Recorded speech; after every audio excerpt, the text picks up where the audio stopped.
This audio reading is from the book John Ploughman's Pictures by Charles Spurgeon. Our selected reading is chapter 17, A man may love his house, though he ride not on the ridge. You can love your house and not ride on the ridge. There's a medium in everything.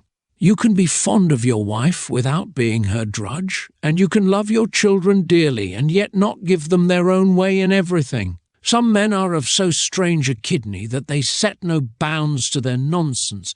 If they are fond of roast beef, they must needs suck the spit. They cannot rest with eating the pudding, they must swallow the bag. If they dislike a thing, the very smell of it sets them grumbling, and if they like it, they must have it everywhere and always, for nothing else is half so sweet.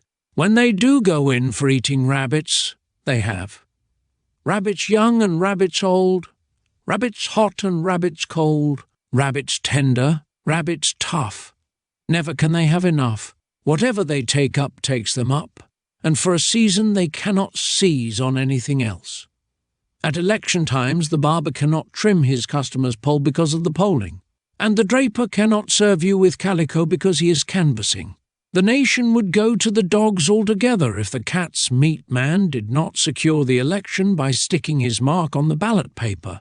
It is supposed that the globe would leave off turning round if our Joe Scroggs did not go down to the dun cow and read the paper and have his say upon politics, in the presence of the House of Commons assembled in the tap-room.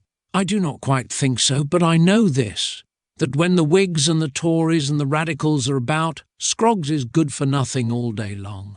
What party he belongs to I don't know, but I believe his leading principle will be seen in the following verse. If gentlemen propose a glass, he never says them nay, for he always thinks it right to drink, while other people pay. You can make a good thing become a nuisance by harping on that one string from dawn to dusk.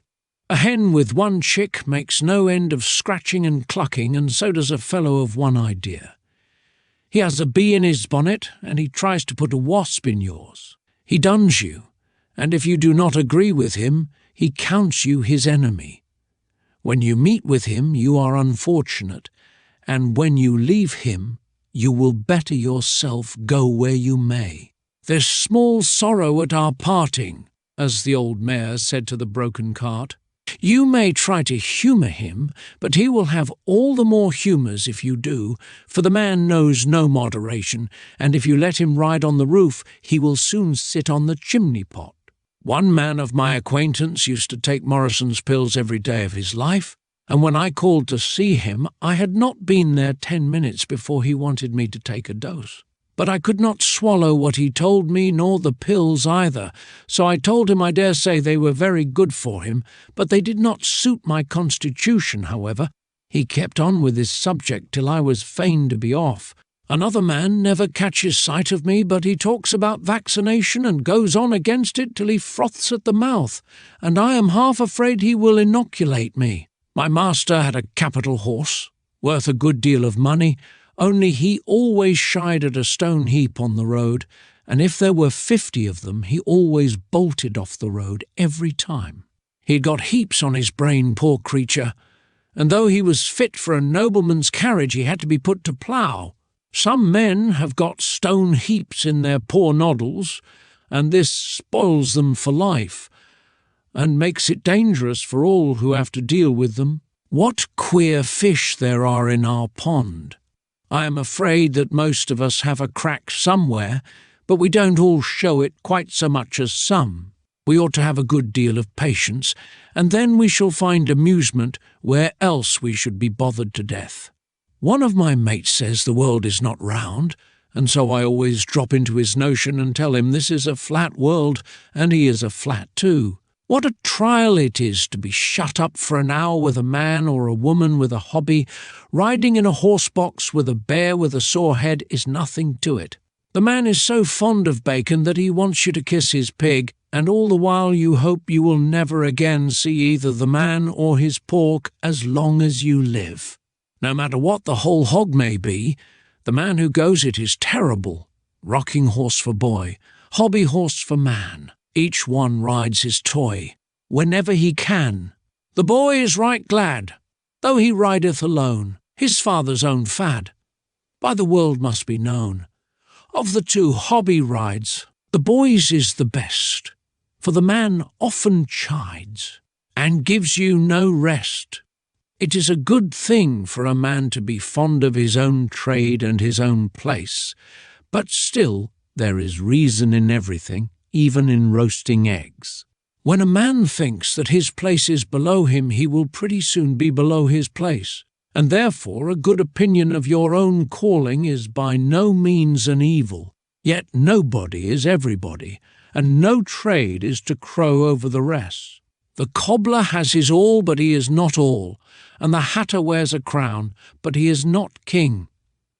A man may come to market without buying my onions, and ploughing can be done with other horses than mine. Though Dapper and Violet are something to brag of, the farming interest is no doubt first, and so is the saddler's, and so is the tinker's, and so is the grocer's, and so is the draper's, and so is the parson's, and so is the parish beadle's, and so is every other interest according to each man's talk. Your trade as a trade is all very well, but other good folk have their cheeses to sell. You must not expect all the world to bow down, and give to one pedlar the sceptre and crown. It is astonishing how much men will cry up small matters. They are very busy, but it is with catching flies. They talk about a mushroom till you would think it was the only thing at the Lord Mayor's dinner, and the beef and the turkeys went for nothing. They say nothing about the leg of mutton, for they are so much in love with the trimmings. They can't keep things in their places, but make more of a horse's tail than they do of his whole body. Like the cock on the dunghill, they consider a poor barleycorn to be worth more than a diamond. A thing happens to suit their taste, and so there is nothing like it in the whole of England. No, nor in all America or Australia. A duck will not always dabble in the same gutter, but they will, for, bless your heart, they don't think it a gutter, but a river, if not an ocean. They must ride the ridge of the roof, or else burn the house down. A good many people love their dogs, but these folks take them to bed with them. Other farmers fat the calf, but they fall down and worship it. And what is worse, they quarrel with everybody who does not think as much of their idol as they do. It will be a long while before all men become wise, but it will help on the time if we begin to be wise ourselves. Don't let us make too much of this world and the things of it. We are to use it, but not to abuse it, to live in it, but not for it, to love our house, but not to ride on the ridge. Our daily bread and daily work are to be minded, and yet we must not mind earthly things. We must not let the body send the soul to grass, rather must we make the limbs servants to the soul. The world must not rule us. We must reign as kings, though we are only ploughmen, and stand upright even if the world should be turned upside down. This concludes chapter 17. Thank you for listening.